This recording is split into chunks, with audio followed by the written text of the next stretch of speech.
Hi, good evening. Welcome back. In the adult class this quarter, we have been studying different character cameos from the Bible. And in a sense, you're getting two cameos. This will be a cameo for me in the adult class. I'm typically in Jam Junction back there teaching the little kids. But don't worry, I put a lot of time and preparation into tonight's lesson. I've also had a lot of help. My dad was kind enough to help type up my notes in this outline form, and he also typed the slides in for me, so I got a lot of help there. Michael Ferris let me borrow some of his slides and provided the template for the PowerPoint. And so thank you, Dad. Thank you, Michael, for your help. And I feel like a kid who has just completed their science fair project.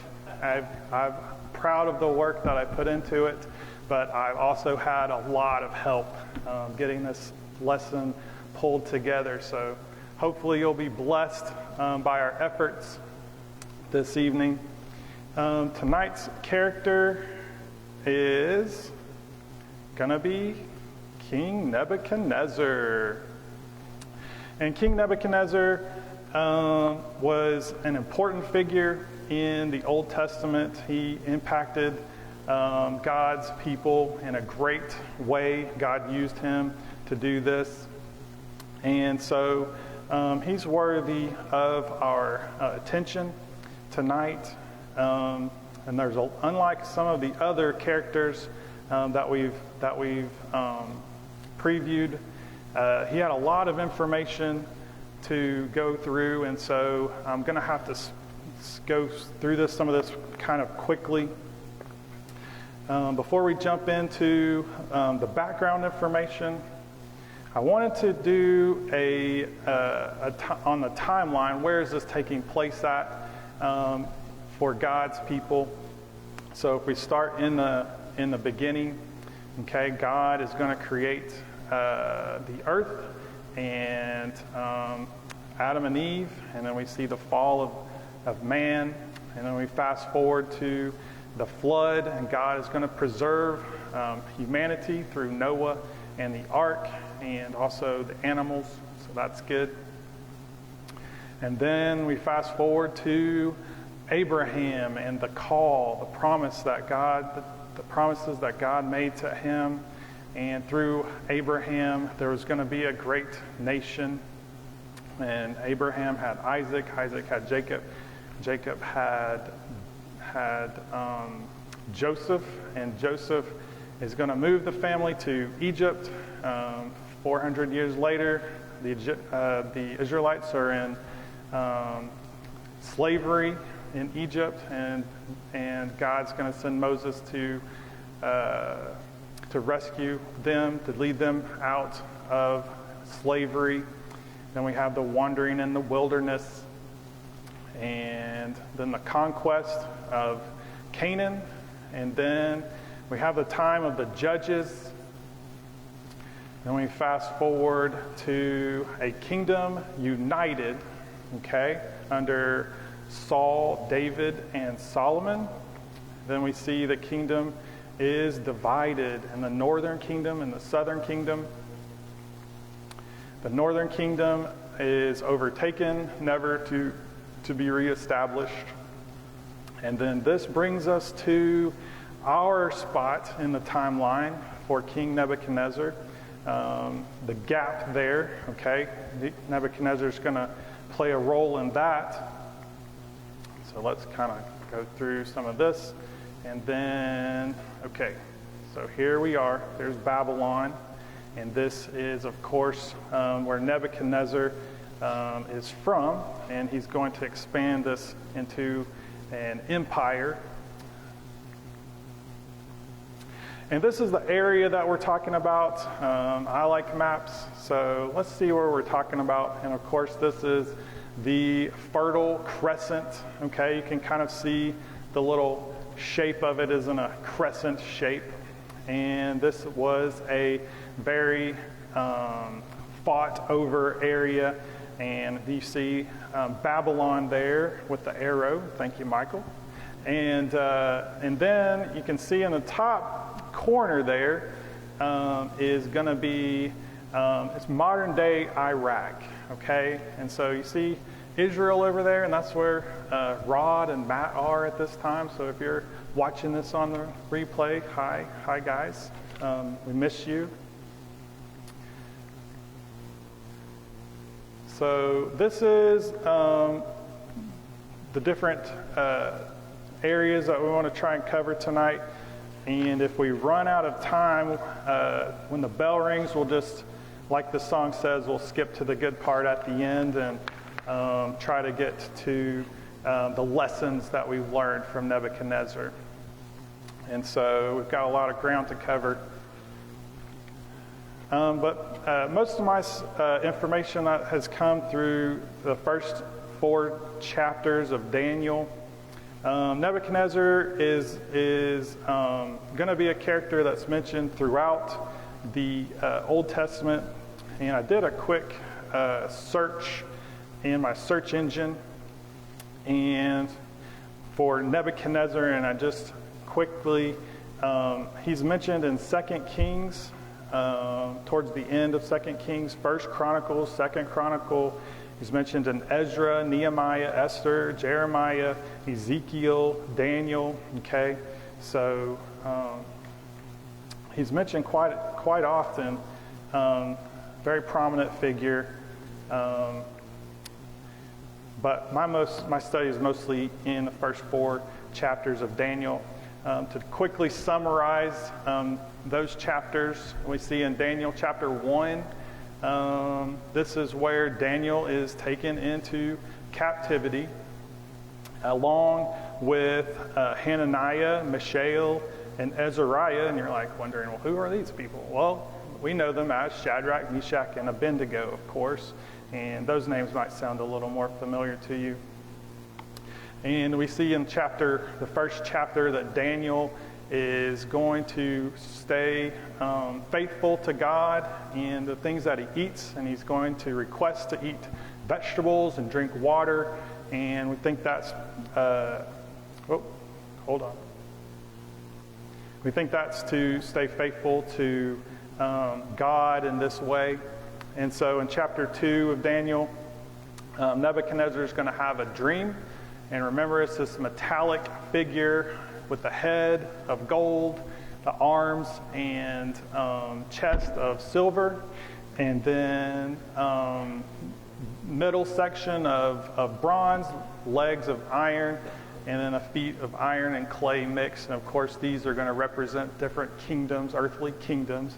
And then the rock is going to come down and destroy the figure. And of course, this is God setting up his kingdom, his eternal kingdom, which kingdom that we are a part of. And so that's pretty neat. That happens in chapter 2. Daniel's going to be able to not only interpret the dream, but tell him the dream in the first place. He tells him the dream and he tells him the interpretation. And so in chapter 3, this is where Shadrach, Meshach, and Abednego come in and tell it's part of their story, not bowing down to the figure, the golden figure, and God saves them from the fiery furnace. In chapter 4, Daniel's going to have another dream, and we'll talk a little bit more about that later. So let's talk a little bit about Nebuchadnezzar. There's going to be a lot of information that we get from the Bible, but a lot of this information can come. There's a lot of information outside of the Bible that can supplement the Bible record of his life. And so I think my notes say there was 500 clay tablets, 30 monuments, and numerous ancient writers supplement the Bible record. And so some of this has come from that. I think we pretty much following through a book of these different characters, and a lot of my information came from that book. So Nebuchadnezzar's father is named Nabopolassar. Okay, you'll write that down. It's going to be on your test at the end. Just kidding. So we think he was born around 650 BC. He had a younger brother who maybe would have been a rival to the throne. Then we see he had 2 wives that we read about. Amytis is a daughter of a Median king. He married her in, we think, 625 BC to seal, they did marriage alliances, to seal alliances between the 2 kingdoms. And he also married an Egyptian lady named Nycteris. He had 3 sons that we know about. The first son and his successor, his name was Evil Merodach. Evil Merodach. I'm not sure what's going on with that name, but maybe it's like Evil Knievel, Evil Merodach, Evil Murdoch. That's kind of how I remembered it. Of course, our Murdoch is not evil, right? Evil Merodach is his successor, right? And he has a couple more sons after that. Now, Nebuchadnezzar did do a little bit of research into that. His name means Nebo is the protector against misfortune. And so Nebo being the god of the idol that they worshipped in Babylon in that time. Sometimes his name is spelled Nebuchadnezzar. Okay, I don't know. Of course, he's from Babylon. It's a queen city of the time. And of course, we already talked a little bit about the location of Babylon. It was in the Fertile Crescent. Euphrates River ran through it, and it's present-day Iraq. So let's talk about his career.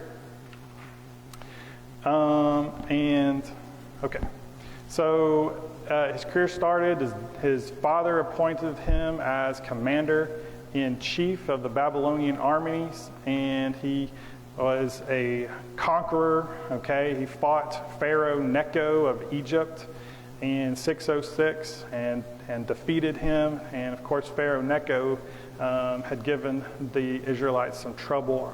And so Nebuchadnezzar kind of does away with him. And then he proceeds to capture all of the Syria and Palestine areas. He pursued the Egyptians to their borders. And so he's going to ascend to the throne after his dad, Nabopolassar. Remember that? Okay. Died in 604. And so Nebuchadnezzar finds out, and he's going to march his army through the Arabian desert to get back to Babylon and secure his throne.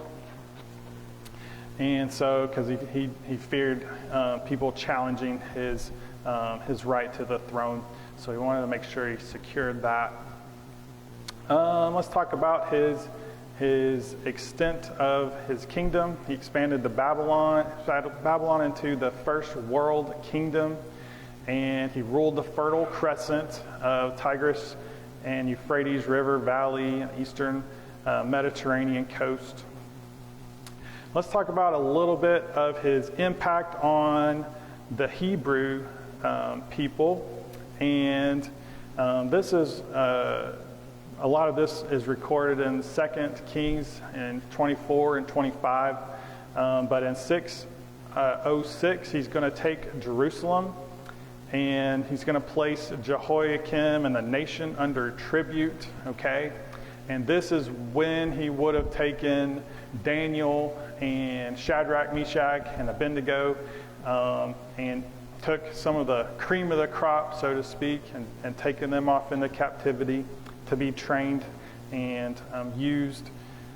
And so Jehoiakim is in charge, and for 3 years he pays tribute to Nebuchadnezzar, but then at the end of that, he's going to rebel, okay?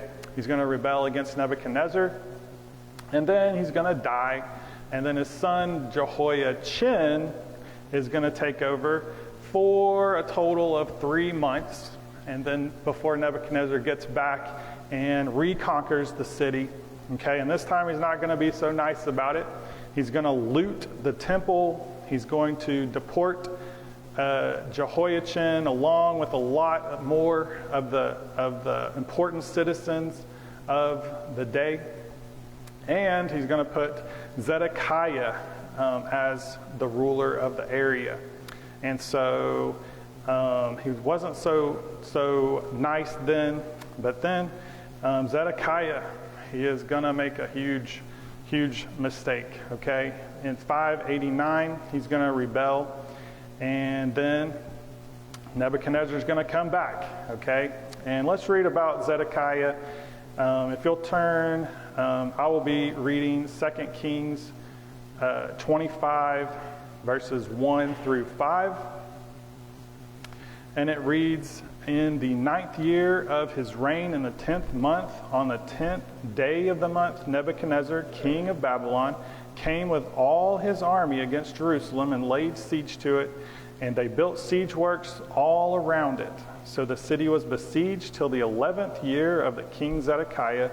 On the 9th day of the 4th month, the famine was so severe in the city that there was no food for the people of the land.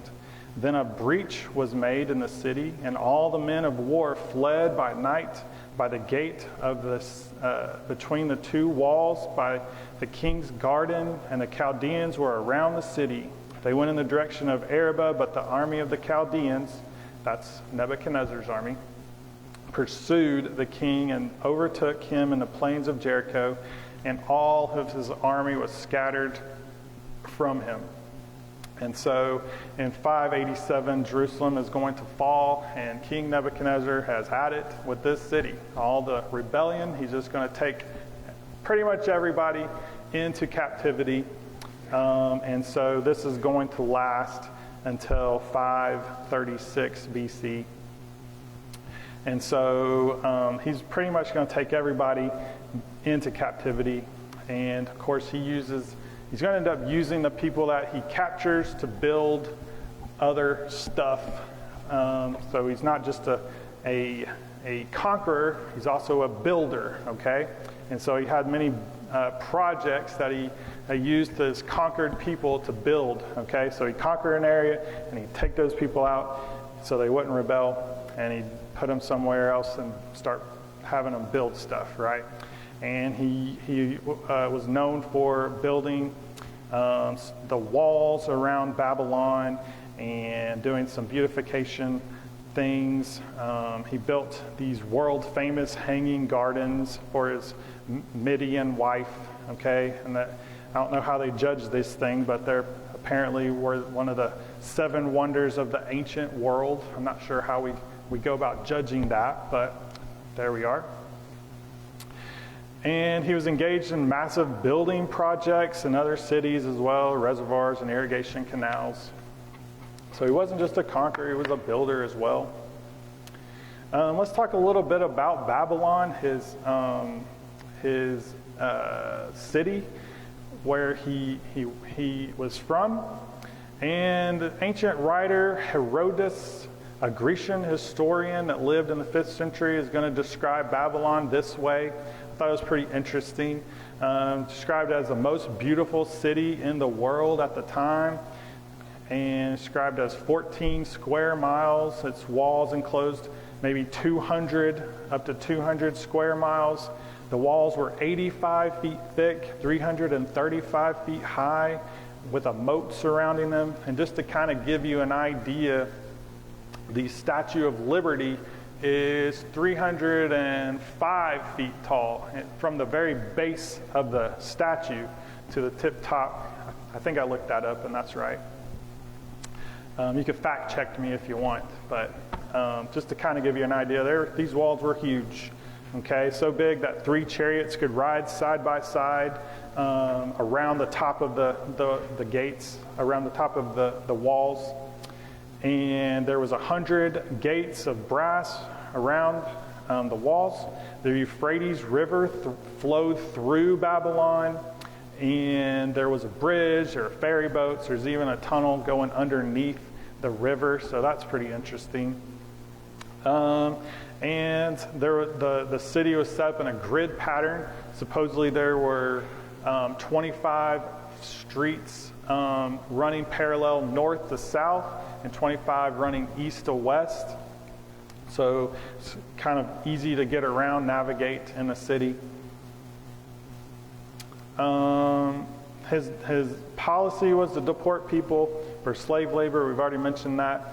And with the Judah, there were 3 times that people were carried off into Babylon, Babylonian captivity. And from the very first time, I think 606 to 536, there was about 70 years of captivity, and with the 3 groups of people going over there, and then 3 groups of people coming back to the city with Nehemiah and rebuilding the walls and all that stuff. So let's move on to his character. How are we doing on time? Might have to skip some stuff. All right, so he's seen as a man of great accomplishment, notable ruler of men. He was very religious. Remember, he's worshiping these idols, right? Mostly would have been Nebo, but I think he was also a devotee of Merodach Bel. It's probably where the evil Merodach comes into play. Remember in Daniel chapter 3, he builds that huge golden image, right, and expects everybody to bow down to that. And of course, Shadrach, Meshach, and Abednego don't do that. And again, in the same chapter, we see that Nebuchadnezzar was not only religious, but he was also ill-tempered and given to fits of rage and anger. Okay, we see in Daniel chapter 3, verses 12 and 13, that he's going to get very angry at Shadrach, Meshach, and Abednego and heat up that furnace and throw them in. And so he does get mad. He was also cruel and merciless. Poor Zedekiah. I think we skipped some stuff, but Zedekiah, when he was captured, okay, we saw that he was captured, and the king is going to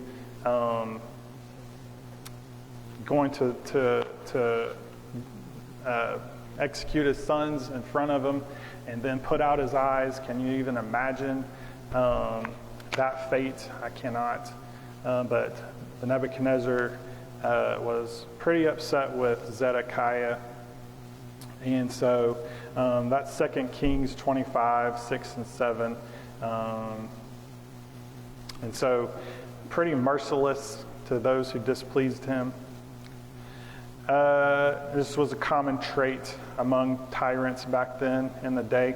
Also in Daniel 2:5, we read, the king answered and said to the Chaldeans, "The word for me is firm.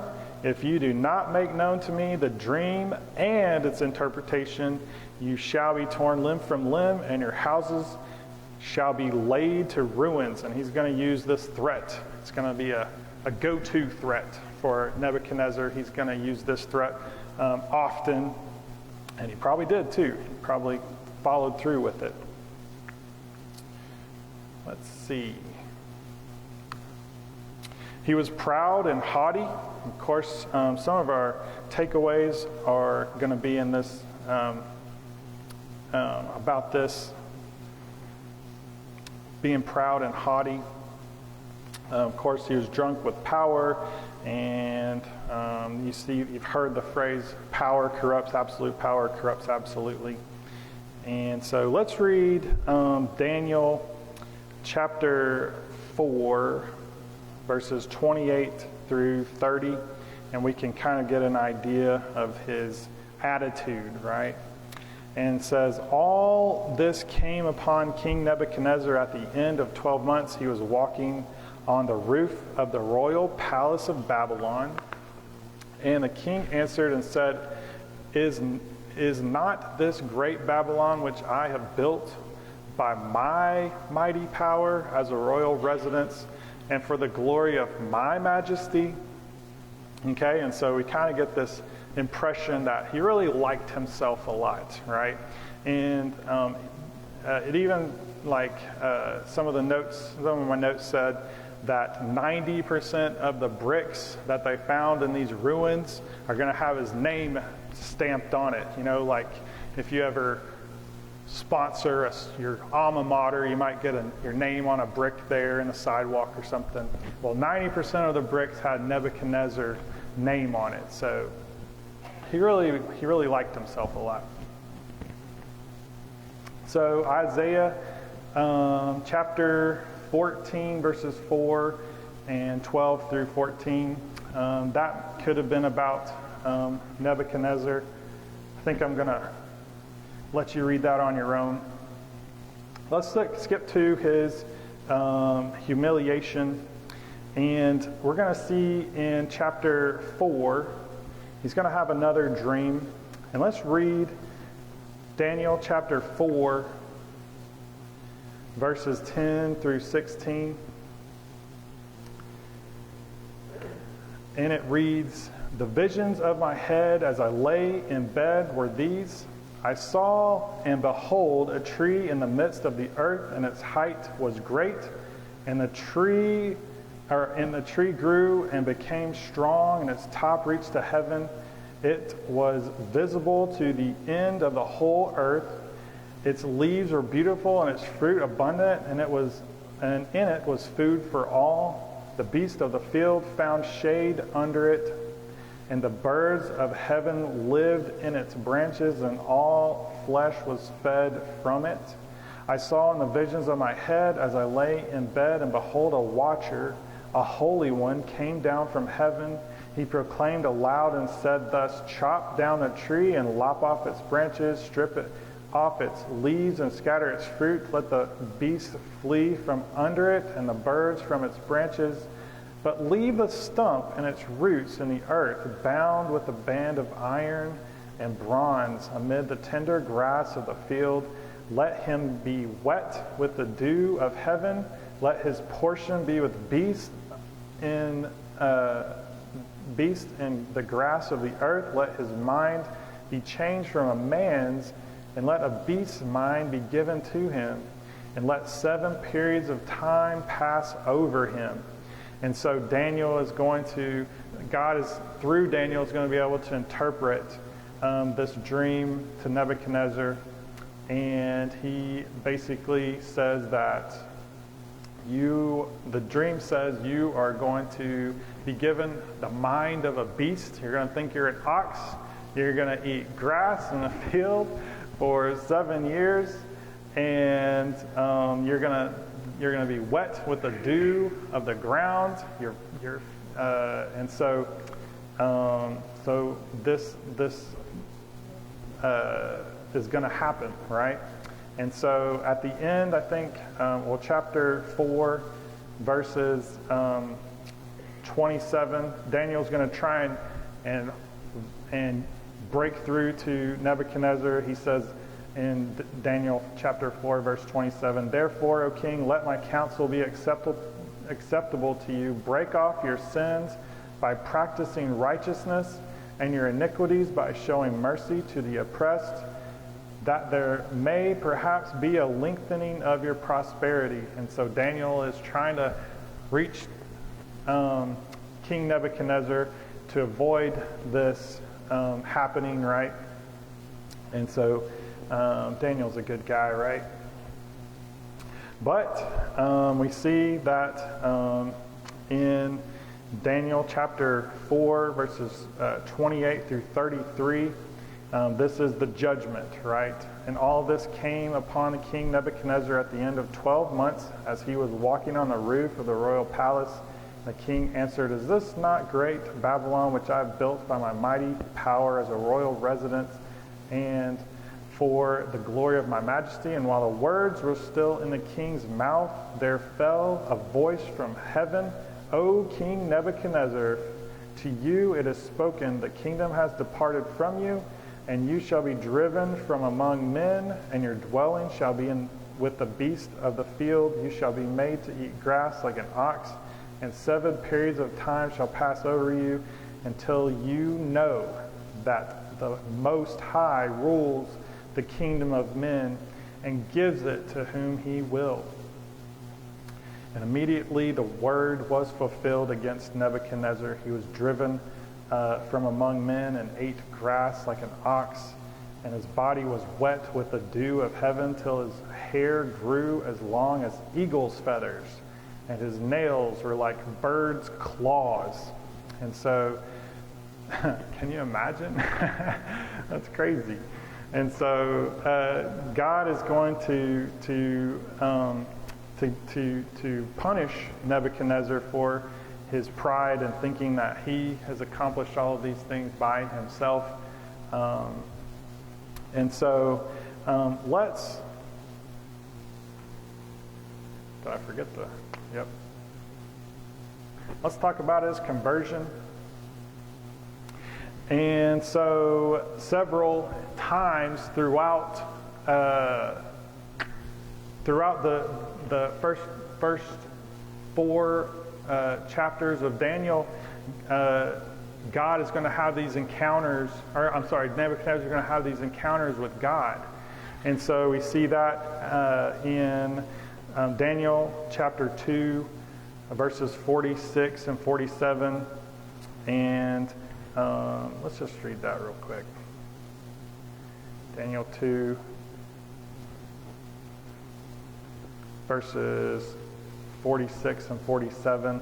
Then King Nebuchadnezzar fell upon his face and paid homage to Daniel and commanded that an offering of incense be offered to him. The king answered and said to Daniel, "Truly, your God is God of gods and Lord of kings and a revealer of mysteries, for you have been able to reveal this mystery." Okay, and that's when Daniel, God through Daniel, was able to interpret his first dream about the metallic man, right? And then again, Nebuchadnezzar encounters God at the end of Daniel chapter 3, verses 28 through 30. It reads, "Nebuchadnezzar answered and said, Blessed be the God of Shadrach, Meshach, and Abednego, who has sent his angel and delivered his servants, who trusted in him and set aside the king's command and yielded up their bodies rather than serve and worship any god except their own God. Therefore I make a decree, any people, nation, or language that speaks anything against the God of Shadrach, Meshach, and Abednego shall be," you guessed it, "torn limb from limb, and their houses be laid to ruin. For there is no God who is able to rescue in this way." There's no other God who's able to rescue in this way. Then the king promoted Shadrach, Meshach, and Abednego in the province of Babylon. And then, of course, he has this encounter with God in Daniel chapter 4. And let's read Daniel chapter 4, verses 34 through 37. It reads, at the end of the days, I, Nebuchadnezzar, lifted my eyes to heaven, and my reason returned to me." This is after the 7 years of eating grass in the fields. "My reason returned to me, and I blessed the Most High, that praised and honored him who lives forever, for his dominion is an everlasting dominion. His kingdom endures from generation to generation, and all his inhabitants of earth are accounted as nothing, and he does according to his will among the hosts of heaven and among the inhabitants of earth, and none can stay his hand or say to him, what have you done? At the same time my reason returned to me, and for the glory of my kingdom, my majesty and splendor returned to me. My counselors and my lords sought me, and I was established in my kingdom, and still more greatness was added to me. Now I Nebuchadnezzar praise and extol and honor the King of heaven, for all his works are right, and his ways are just, and those who walk in pride he is able to humble. And isn't that the truth? So he died in 562 after a brief illness. His reign was for 43 years. Let's get into the lessons to remember. The bell just rang, so I'm going to have to run. Let's see. We see that through Nebuchadnezzar, we can see that there is danger, intoxicating effect of prosperity. Let's read Deuteronomy 8:11 through 14, and then 17 through 18.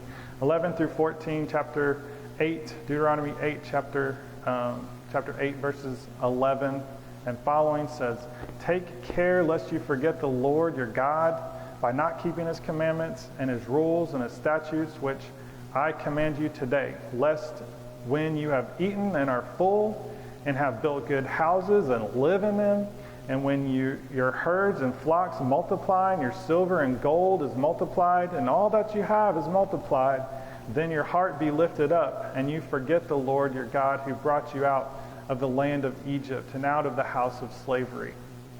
Deuteronomy 8:17 through 20. "Beware lest you say in your heart, my power and the might of my hand has gotten me this wealth. You shall remember the Lord your God, for it is he who gives you the power to get wealth, and that he may confirm his covenant that he swore to your fathers, as it is this day.